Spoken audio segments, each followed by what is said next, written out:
Good Wednesday morning, everyone, and welcome into today's daily Bible reading for February the 15th. Today we are reading together in the next to last chapter in the book of Exodus. We are in Exodus chapter 39 today, Exodus chapter 39, which means tomorrow we'll be reading in chapter 40. And then following that on Friday, we will be getting into the book of Leviticus. The book of Leviticus. I'm excited about that read together with you to dissect some of the various aspects of the law of Moses. And there's a few little narrative portions of the that are found within the book of Leviticus as well, but a lot for us to look at. The first couple of chapters, I think we have chapters 1 and 2 together to kick off. We're going to be looking at the burnt offerings and the grain offerings, and we'll proceed with that beginning on Friday. Thanks so much for taking some time to read along with me today here in Exodus chapter 39. Let us read together the conclusion of the construction, the manufacturing, you might say, process of the tabernacle and everything to go along with it. Today's section is going to focus on, it's going to focus on the making of the priestly garments, which all of that can be found, the instruction for all of that can be found in Exodus chapter 28 and verses 1 through 43. So we read a few days ago the instruction, and now we're going to see the construction of these things, beginning here in Exodus chapter 39 and verse number 1.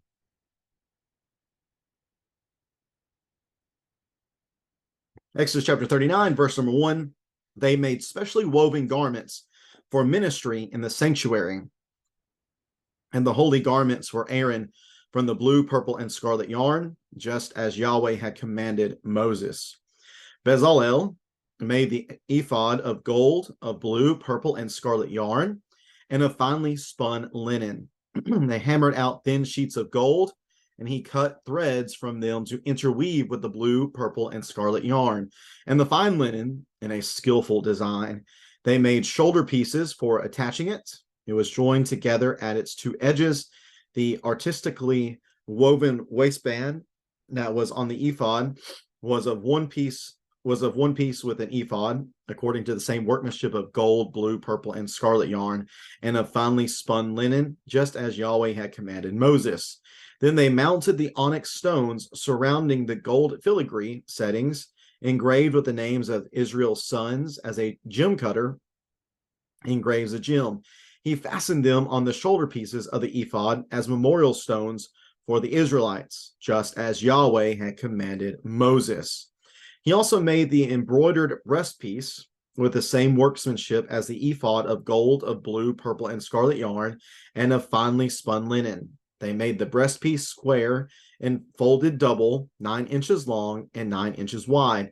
They mounted 4 rows of gemstones on it. The first row was a roll of carnelian, topaz, and emerald.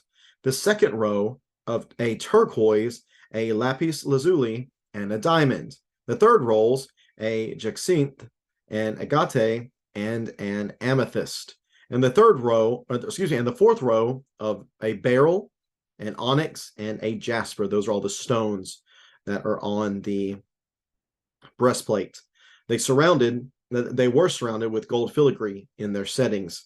The 12 stones corresponded to the names of Israel's sons. Each stone was engraved like a seal with one of the names of the 12 tribes. They made braided chains of pure gold cord for the breastpiece. They also fashioned 2 gold filigree settings and 2 gold rings, and attached the 2 rings to its corners. Then they attached the 2 gold cords to the 2 gold rings on the corners of the breastpiece.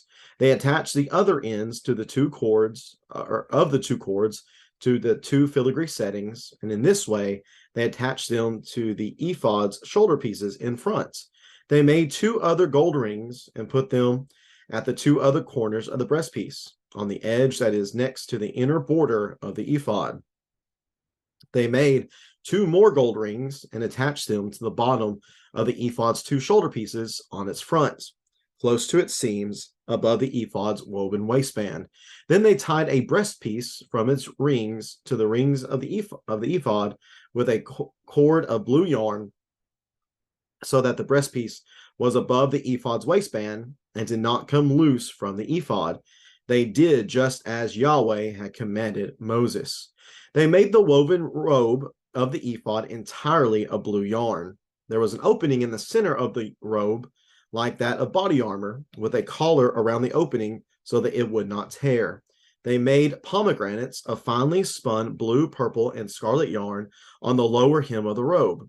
They made bells of pure gold and attached the bells between the pomegranates, all around the hem of the robe between the pomegranates, a bell, a pomegranate alternating all around the lower hem of the robe to be worn for ministry.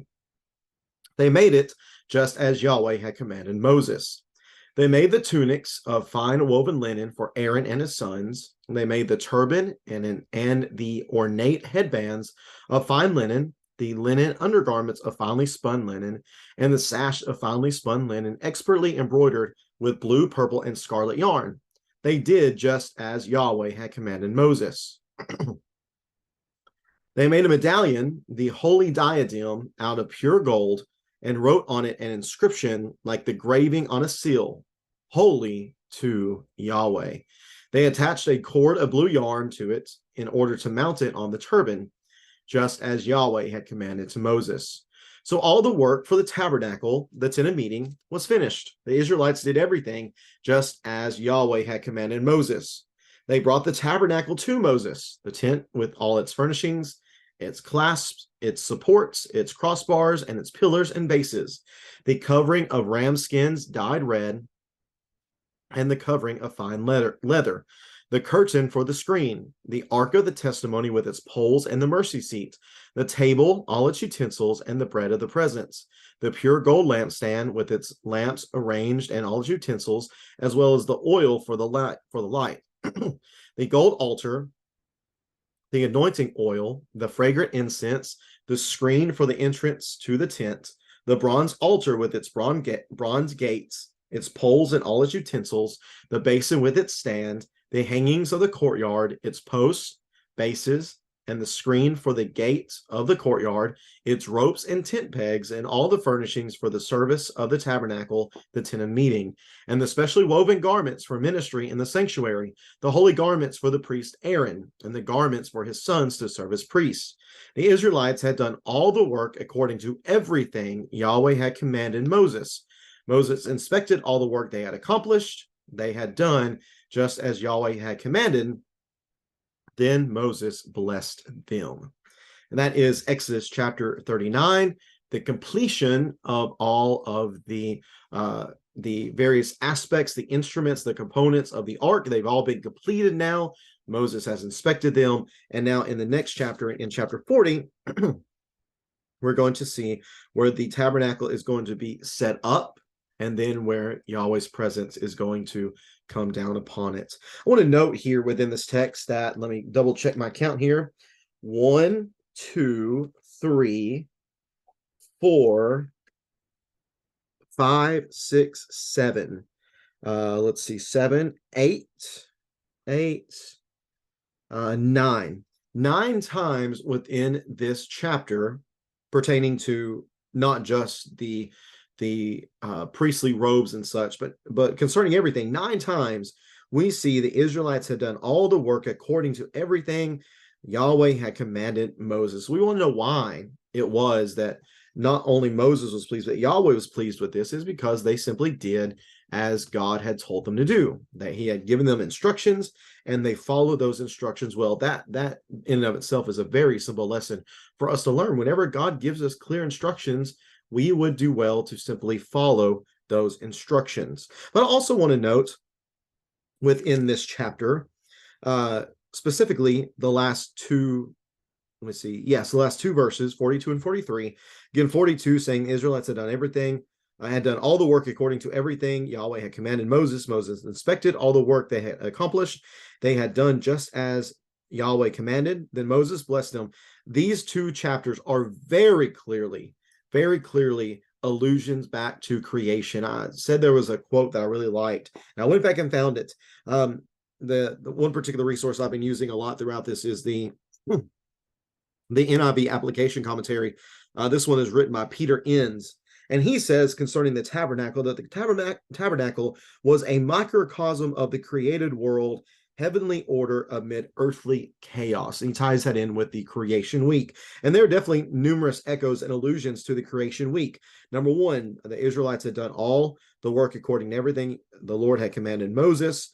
Talks about the work they had accomplished. That ties in very well with what we see in chapter 2 and verse number 2 of Genesis, where it speaks of the Lord having accomplished everything that he had done on the seventh day. God had accomplished his work that he had done and rested on the seventh day from all the work that he had done. There in the beginning, God did work. He accomplished that work. Here, the Israelites had done work. They had accomplished that work. Text tells us, verse 43, that Moses inspected all the work they had accomplished. That ties in well with what we see in the creation account, where God sees all the work that he had done. God sees his work. Moses sees and inspects the work of the Israelites. They had done just as Yahweh had commanded them. I would equate this with it being a good work, that the work they had done was good. And then finally, Moses blessed them just as God in the creation account blessed continually. He blessed in chapter, chapter 1 and verse 22 of Genesis. God blessed them. Chapter 1, verse 22. He also blesses in chapter 1 and verse 28. God bless them. That is the humans he is speaking to in chapter 1 and verse 28, where previously he had been speaking to the animals. And then again in chapter 2 and verse number 3, God blessed the seventh day and declared it holy, for on it he rested from all his work of creation. So numerous allusions here back to the creation of the world, here now with the creation of the tabernacle. And I think N says it really well, that this is heavenly order amid earthly chaos. Again, wilderness. The wilderness was often used to describe that which is against God. It is chaotic, it is wild, it is disordered, it is a place of danger. That's where the Israelites were. Yet, here in the tabernacle, in this space, would be a place of order, of peace and security, where God's presence dwelt. So here is Yahweh again participating with people to bring about his will, so that he could dwell with his people, so that he and his presence could tabernacle with his people. That's the idea of the tabernacle. It is a dwelling place. So here is Yahweh dwelling or tabernacling with his people. We're going to see that being set up then in chapter 40 to bring it all to its full fruition, where in chapter 40 and verses 34 through the end of the chapter, we're going to see that the glory of Yahweh will fill the tabernacle. That's what we're working toward now in the creation of the tabernacle, the place where God's presence can be among his people. And that's what we're going to see accomplished in tomorrow's reading in chapter 40. I appreciate so much you tuning into this reading on this Wednesday. If you have any questions or comments, please feel free to leave those in the comment section.